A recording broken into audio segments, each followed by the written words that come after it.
At narito naman ang mainit na balita mula sa mundo ng politika. Si President Kuting ng Nortib Jr. at ang kanyang may bahay na si Liza Smags ay kasangkot umano sa mga aligasyon ng katiwalaan na may kinalaman kay Pastor Apollo Kibuloy. Ang balitang ito ay nagdulot ng pagkabigla lalo na kay Senadora Risa Hontiveros na nagbigay ng kanyang reaksyon. Ayon sa mga impormante, may mga ebidensya na nagsasangkot sa pamilya Marcos at kay Kibuloy sa ilang mga proyekto na pinondohan ng gobyerno. Ang mga proyektong ito ay di umano'y naglalaman ng mga hindi tamang transaksyon at malawakang katiwalian. Ang mga detalye ay kasalukuyang pinangangasiwaan ng mga otoridad na nagsasagawa ng masusing investigasyon. Si Risa Hontiveros, kilalang kritiko ng administrasyon, ay nagbigay ng pahayag hinggil sa issue. Sa kanyang mga pahayag, sinisi niya ang gobyerno sa kakulangan ng transparency at accountability na nagbigay daan sa mga ganitong uri ng katiwalian. Hindi na tayo dapat magtaka kung bakit lumalala ang tiwala ng publiko sa gobyerno, ani ni Hontiveros. Tinukoy din ni Hontiveros ang mga nakaraang aligasyon laban kay Kibuloy na may mga kaso ng human trafficking at iba pang mga krimen. Ayon sa kanya, ang pakikipagsabwatan ng mga matataas na opisyal sa mga taong may ganitong record ay naglalagay sa peligro ng ating bansa. Dapat nang managot ang mga kasabwat sa likod ng mga ganitong gawain, dagdag pa niya. Sa kabilang banda, wala pang opisyal na pahayag mula sa Malacanang ukol sa mga aligasyong ito. Gayunpaman, may mga nagmumungkahi na ang pagtahimik ng administrasyon ay isang paraan upang itago ang katotohanan. Ang mga taga-suporta ng Marcos administration ay nagtatanggol, sinasabing walang sapat na ebidensya upang mapatunayan ang mga paratang. Sa mga nakaraang araw, unti-unti nang lumalabas ang mga impormasyon mula sa mga whistleblower na nag-aalok ng mga detalye sa mga hindi tama at hindi makatarungang transaksyon. Ang mga ito ay nagpapahiwatig na ang pondo na dapat sanay napunta sa mga proyekto para sa mamamayan ay posibleng napunta sa bulsa ng iilan. Patuloy na nakatutok ang ating mga mamamahayag sa kasong ito habang hinihintay ang mga susunod na hakbang mula sa mga otoridad at sa administrasyon. Ang isyu ng katiwalian ay hindi lamang isang usapin ng gobyerno, kundi isang usapin ng responsibilidad sa ating mamamayan. At heto nga mga balita ang ating pagkakatutukan, at kung bago ka pa lamang sa aking channel ay huwag kakalimutang mag-like, share and subscribe para updated ka sa aming mga bagong balita dito sa Tatak Pinas.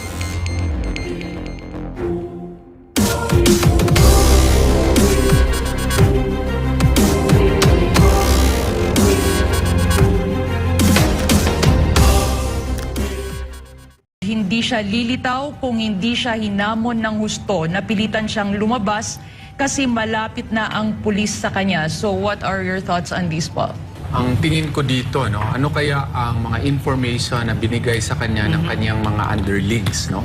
He must have been grossly misinformed because of the fact that the police was already one of the favorite places talaga or pinaka-paborito na lugar na ma-search po ng pulis ay yung Bible School, ACQ College of Ministries. Noong August 24 pa lang, ilang beses nila yan binalik-balikan, no? Mga lalaki pa, no? And then every day, binalik-balikan nila yan. Pero wala talagang nakita si pastor, no? When you say kasi na arrest, it has a simple meaning under Rule 113 Section 2. And accordingly, it is made by the actual restraint of a person to be arrested. Was there an actual restraint? Hindi nga eh. Kasi if we will look at what happened, di nga alam ng mga pulis kung saan si pastor on September 8. And there was a story actually behind everything, no? Kasi nga si Pastor Apollo Kibuloy, no, naawa na talaga sa kanyang mga flock, no, sa kanyang mga members. And he could not anymore take the continuing lawless violence that was happening in the KOJC compound, no, where a warrant of arrest has been converted into a license. And the KOJC compound has already become a police garrison, no? Where can you find a warrant of arrest na ginawa ng lisensya ito na yung KOJC compound, mga pulis na po nakatira, yung cathedral niya ay sinalaula, no? Yung aming eskwelahan ay binutasan, nagiging mining operation na, may namatay na, 59 persons were already arrested. 59 persons were hospitalized, 29 persons were unjustly arrested, no? And so many have already suffered. So sabi ni Pastor, no, he has to voluntarily surrender. And there is a story about this which I would like to inform to you, no? Ang una talagang negotiation dito, admittedly, galing kay Major General Benjamin Silo po, no? Siya po ang nakikipag-usap sa amin para mahanapan sana ng solusyon na maganda po sa lahat, no? But of course, meron pa kasing bossing si Major General Silo, and I think you know who, si General Marbil, no? So meron siyang parang formula na binigay sa amin, and then nung kasagsagan na talaga, nag-complicate na, noong August 30, nilapitan ko si Governor Edwin Hubahid. Kasi kliyente ko rin ng Davao del Norte. Governor, kakilala mo ba yung AFP? Kasi baka pwede mo kami ma-arrange ng meeting. So, ginamit namin yung bahay niya. Doon kami nagkakilala, doon sa bahay niya malapit sa airport. And nag-discuss, no, strengthening relationship muna, kilala-kilala. And then there were a series of negotiations po with the Armed Forces of the Philippines. Pero sorry talaga sa ISAF po, I have to tell the truth. Kasi sorry kay General Gambala, sorry talaga kay General, yung pinaka-head po, sorry kay General Peralta, sorry kay Colonel Ruiz and Colonel Cabading, no? I have to inform the truth. Sila, their aim is for the stability of the nation, no? They told me na attorney, nakikipag-usap kami sa inyo kasi this is really a possible battleground where the nation might explode. Parang ganun ba? So we want stability po. Pero sabi nila, we have to involve the police kasi they have already poured into a lot of resources there, at saka mapapahiya po sila kung hindi natin sila i-involve, no? So, kaya nga po, nung i-shortcut na lang natin, nung September 8, doon ko na lang nalaman na si Pastor pala ay napuslit na doon sa sa compound ulit. I did not even know the specifics how the ISAF was able to assist the pastor in doing that, no? But nung September 8 lang po tinawagan mga lunchtime na si General Macapas, kasi ang PNP po, kasi yun po ang trusted din nila sa PNP, and that was the first time also ever that I was able to meet General Macapas. In fairness sa kanya, masyadong humble, di mo nga makilala na pulis pala siya, no? Pero general siya, and madali mo siyang maging kaibigan kasi napaka-humble, no? And I believed him na, kasi may pag-uusap kami, sir, sana walang media blackout po, at sana later na natin ipaalam kung na-arrange na po lahat. At saka kung po pwede, yung extraordinary rendition na naman na hindi siya, in fairness doon sa ISAF, parang na namin sa kanila din yan kasi illegal eh. So, yun na. Tinawagan yung ni Colonel Ruiz, ang kanyang boss, na baka meron masakyan, no? And nung na-confirm na yung C-130 ay papunta na po sa Davao City, pumasok na po kami doon, mga 4:30 na po. Si General Macapas nga, at saka ako, hindi ko talaga alam kung saan si Pastor at that time, no? At saan namin po ipipick up. And it was only later, medyo dilim na, and meron pa nga kaming agreement na mag-prayer yung yung mga flak po, at saka yung mga pulis, dapat wala talaga movement para hindi ma-excite yung attention ng mga media na nandun lang sa tabi-tabi, no? Ang dami nila, no? So, ang nangyari ay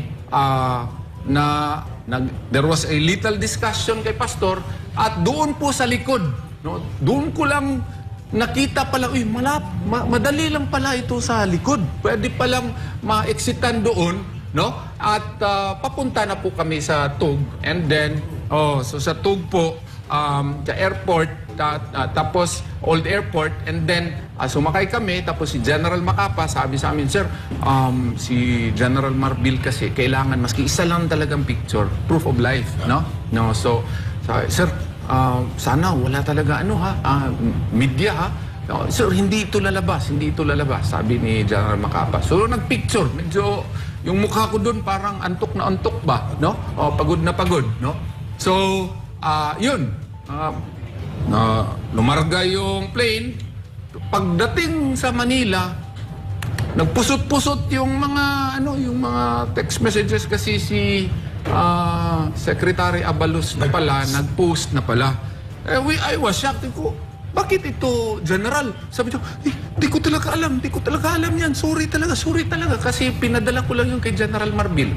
So, yan na po. Paglabas namin dun sa C-130, naku, may mga cameras na. Sabi naman sa amin, sir, bakit naman may mga cameras? Di ba ang agreement natin, total media blackout? Sa PIO lang namin yan. Wala na kaming magawa. So, sumakay sa coaster, yung camera pa niya, sige lang ganun-ganun sa amin ni Pastor. Tabi kami ni Pastor palagi hanggang doon na po sa Camp Crame. Yun po, voluntary surrender po yun, no? It showed Pastor's willingness to submit to the law, no? And answer for the offense charged. And under jurisprudence, it is not considered an arrest. So, yun po ang nangyari. Ayan po mga kababayan, ang pahayag po ni Attorney Israelito Torion ng KOJC Legal Counsel. Malinaw po yun, yung paliwanag. Yung process o yung totoong naging dahilan ng pagsuko ni Pastor Apollo C. Quiboloy at kung papaano siya sumuko nga dito nga sa kasundaluhan, sa Army, Philippine Army, at hindi po sa PNP siya sumuko mga kababayan. At saksi po dyan si Davao del Norte Governor Edwin Hubahib dahil siya po yung naging tulay doon po sa naging negosasyon sa pagsuko po ni Pastor Apollo C. Quiboloy. At hindi po yung mga kapulisan, yan po ang malinaw ngayon. Iba po yung pinalalabas ng kapulisan at maging ng Pangulo ng Bansa pagdating po dito sa pagsuko ni Pastor Apollo C. Quiboloy. Sabi nila, sila daw ang naging dahilan bakit naaresto si Pastor Apollo C. Quiboloy. Malinaw na malinaw po mula mismo kay Governor Edwin Hubahib Davao del Norte, batay na rin sa pahayag ni Attorney Torion, yung nagpapaano siya sumuko nga dito sa ISAC ng Philippine Army. At mamaya ay subukan nating makausap din mismo si Davao del Norte Governor Edwin Hubahib, partner. Mismo sa bibig na rin ni Torre na umabot sa 5,000. Sabi niya dito, 5,000 daw sila eh. Hindi lang nila sinasabi, pero 5,000 ang pinadala ng National Headquarters. At least nalalaman natin na ganito po yung dineploy talaga mismo na sa sariling bibig para sa paghahanap ng isang religious leader, hindi terorista. Walang history, walang kasaysayan po ng pagiging violente, pero nakita niyo po 5,000 na mga pulis, okay? Aspertore ang kanila pong dineploy dyan po sa KOJC.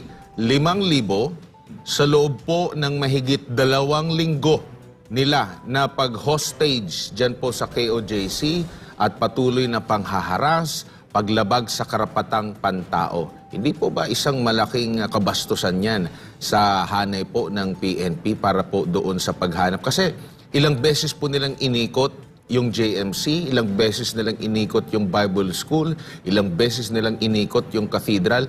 5,000 sila, as per Torre, pero negative yung resulta. At ang hindi nila nahuli, bagkos ay sumuko, hindi pa sa PNP, sa AFP pa. Diba? Pero considering na ang AFP ay wala naman talagang kapangyarihan sa pag-aresto at pag-implement ng arrest warrant, tsaka na doon nagkipag-coordinate dito sa pambansang pulisya. Nung una, sinabi nitong si Torre na wala talaga siyang alam sa detalye, no? Kaya kalokohan po yung mga ipinapalabas ng mga balita dahil na pressure na raw, na meron na raw ulit silang susuguri na isang lugar, nakita daw nila si pastor, meron silang bunker. Hanggang ngayon hindi pa po nila napapatunayan kasi mismo yung kanilang mga instrumento na doon sila bilib na meron daw heartbeat, meron sila ginamit na mamahaling instrumento, positive daw, sila lang po ang nagsasabi nun. Kasi meron pong credible information po, no, ang legal counsel ng KOJC na talagang negative ang resulta nung kanilang mga instrumento na ginamit. Ayan, halimbawa, ganyan, na paggamit niyan. Proton Elic yan. Oo, LB18. negative ang resulta po niyan, mga kababayan. Pero bakit kanilang ipinapalabas na meron? 'Di ba? Para lang ba isalba yung kanilang mukha dahil sa dami nila, 5,000 as per pag-amin ni Torre. Tapos umabot pa ng 2 linggo, feeling pa nila na talagang naging matagumpay po sila. As per account po ni Pastor Apollo na ikinwento dito kay Attorney Israelito Torion, wala po siya doon sa compound. Kasi kung nasa compound pa, sa dami po ng mga pulis na yan, for sure, tao po yung kanilang hinahanap po eh. Hindi po bagay eh. Nagtaka nga tayo bakit nagkaroon ng mining activity dyan po sa ilalim ng Jose Maria College. Tapos sinabi pa na, pwede ko namang igawang Photoshop yan. Diba? So talagang ang mga binabanggit nitong si Torre, wala na po talaga sa katotohanan. At kung naalala nyo, yung mismo ang City Mayor ng Davao, Baste Duterte, nagsabi, professional liar si Torre. Oo, totoo nga, partner. At marami din tayong nakakausap na mga eksperto pagdating dito sa paggamit nila ng Proton Elic LB8. Dahil iba yung pinagtawanan nga nila yung nag-operate dahil hindi naman po yan ang tamang proseso eh. Hindi naman po tama yan batay doon sa kanilang manual yung tamang paggamit ng Proton Elic. At ito pong ginamit po nila, may report po yan. Bakit po hindi ibinalita, hindi po ipinahayag ng kapulisan na negative sa bunker or tunnel yung KOJC religious compound? Para hindi po sila mapahiya, syempre. Tapos, ang sinasabi pa nila, successful sila dito sa kanilang mission sa KOJC. Hindi po, palpak po kayo. Sa loob nga ng halos o higit 2 linggo, ginamitan nyo na ng libu-libong mga kapulisan. At yung mga equipments pa ninyo, iba-iba, hindi po ninyo nahanap yung subjects po ninyo. Kusa pong sumuko yung mga subjects, yung mga si Pastor Apollo Siquebuloy at iba pang mga akusado dahil nga nakita po ng ating butihing pastor yung commitment, dedikasyon ng mga members na handang-handa na talagang mamatay, mabuhay o aalis doon, hindi po sila aalis po dyan sa KOJC religious compound. Nais kasi ni Torre na i-occupy, i-take over ang buong compound at sabi pa nga niya sa mga nakalipas na mga panayam ay magbubutas pa daw sila dyan sa mga area na yan sa KOJC religious. Imagine that, saklaw pa ho ba ng arrest order yung kanilang mandato dyan sa loob. Bakit po natin paulit-ulit po nitong binibigyang diin, mga kababayan? Dahil sinasabi ng iba, nahuli naman, okay na yun, wala. Hindi po. Dahil mismong mga alagad ng batas, yung mga kapulisan, hindi po kumikilala ng batas. Yan po ang nakakaalarma at nakababahala po, mga kababayan. Dahil kung ano po ang ginawa nila dito sa KOJC, ganun din po ang gagawin po ng mga kapulisan doon po sa mga ibang grupo, sa ibang mga individual. Gigipitin at gigipitin yan, lalo't may utos mula sa kanilang amo, sa kanilang boss. Kaya kung ano po utos ng kanilang boss, syempre yun po ang susundin ng mga kapulisan. Yung mga kapulisan naman natin, alam naman nilang mali, talagang napipilitan silang gumawa ng masama at illegal dahil na rin sa utos nitong kanilang mga leader. So sana yan po dapat ang makorek.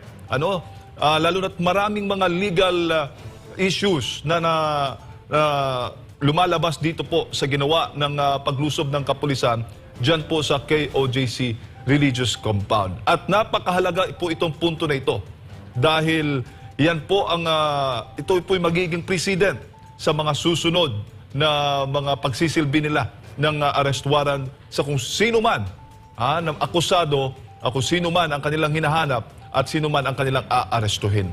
Yan po mga kababayan ang malinaw na lesson natin dito sa ginawang pagkubkob ng kapulisan dyan po sa KOJC.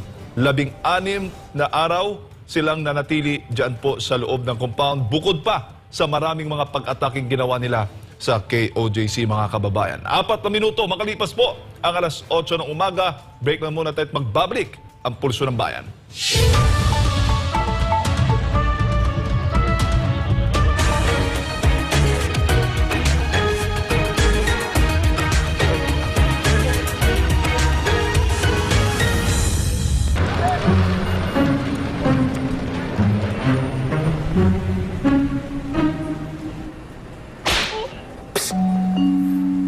Kita ko yan, ha? Sa TV lang ako kontrabida, pero mas masahol ka dahil sa peke mong tarinda! Kita ko yan, ha? Presyong chichilyang ang sabon mo. Naku, masama naman sa balat. Kita ko yan, ha? Nako mo, gandang pamporma. Pangit naman sa ekonomiya. Sabi tayo dyan. Kita ko yan! Nakita ko eh. Gusto mo ba maging ganito rin? Ang ending mo? Huwag mo na itago. Kita ko yan. Kita ko yan. Kahihiyan, pagmumulta at pagkakakulong ang aabutin mo sa pagbebenta ng peke. Hoy! Walang iya ka! Sa'yo ko pumili! Ang pagbebenta ng peke at smuggled na produkto ay illegal at mahigpit na ipinagbabawal ng batas. Kita mo yan, ha? Fight illicit trade! Yan ang nilalabanan ng Fight It! Abangan ng Banateros tuwing Lunes hanggang Huwebes, live dito lang sa SMNI. Yan ang Banateros! Walang inuurungan! Pag tama palakpakan, pag mali ay babanatan! Yan ang Banateros!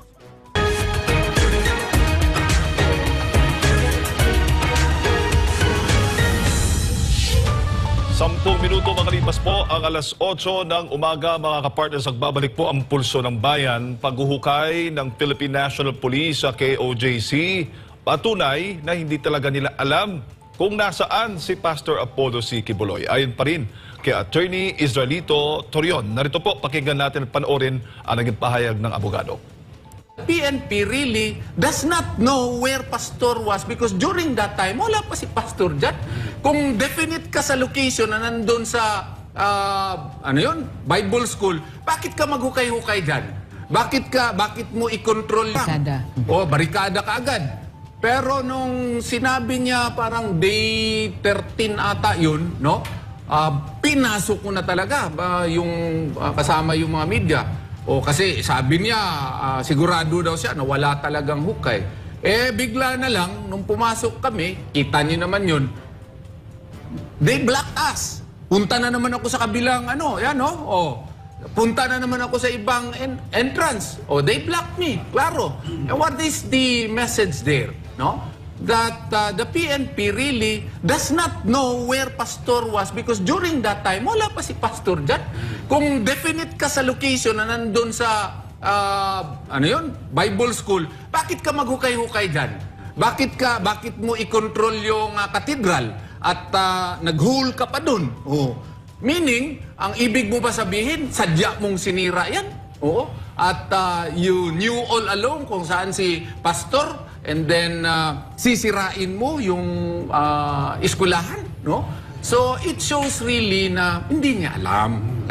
Nung first nga na-interview siya on September 8, hindi nga niya alam yung details. So yun po ang katotohanan. Pero sa kabaitan po ng ISAF, no?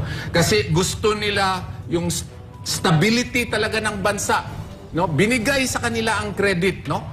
At pinili na ipinuslit uli si Pastor doon kay para to save their faces. Oo. Si Pastor naman ang pinapili ng location. Ito kasi yung yung favorite place nila to search, no? Nasyak na lang ako doon nakita sa likod nun yung place na yun. And that's the story behind it. Whether they twist it or not, yun po ang nangyari. So, ibig sabihin po, mga kababayan, malinaw that pastor voluntarily submitted himself to the storyline ng PNP para pagtakpan ang tatlong bagay. Ang kanilang human rights violations sa kapalpakan ng impormasyon, ang terorismo nila sa mga sibilyan, at ang maling pagpapatupad sa warrant of arrest. At in spite of the millions of funds and resources, hindi nila nakita si pastor sapagkat wala doon. Ang dinahas nila, mga sibilyan. Ngayon, para lang maisalba ang pagbumuka ni Bongbong Marcos Jr. sa kanyang baluktot na mga inutos, sa kanyang robot na ginawang mga unit pang-guns at pang-hudlom, sorry for the word, sa mga matitinong pulis. Sa Davao, sa pangunguna ni Abalos, ni Marbil, at ni Torre, kailangan nilang kumbinsihin si pastor, but they do not need to do that. But because pastor already submitted, sabi ni Atty. Torion, sa AFP kung ano ang makakaayos at makakapagbigay ng kapanatagan sa mga security forces, yun ang gawin. Pumayag siya na lumabas ang story that he is he was inside compound nang mag-surrender siya. Pero sabi ni Atty. Torion na very private sa kaganapang ito, pastor could have insisted na doon ako sa Camp Aguinaldo magpakita at doon ako magpapahayag ng statement ko. He could have done that kasi pwede niyang gawin yon. At malamang sa malamang papayag ang Intelligence Service of the Armed Forces of the Philippines out of goodwill of the negotiation na nagtiwala si pastor sa kanila. Pero pumayag pa rin si pastor na magpailalim doon sa intent ng Armed Forces at ng ISAP na huwag magkaroon ng krisis sa pagitan ng PNP at AFP, at nasunod po ang diskarte ng PNP para isalba ang pagbumuka ni Marcos, ni Abalos, ni Marbil at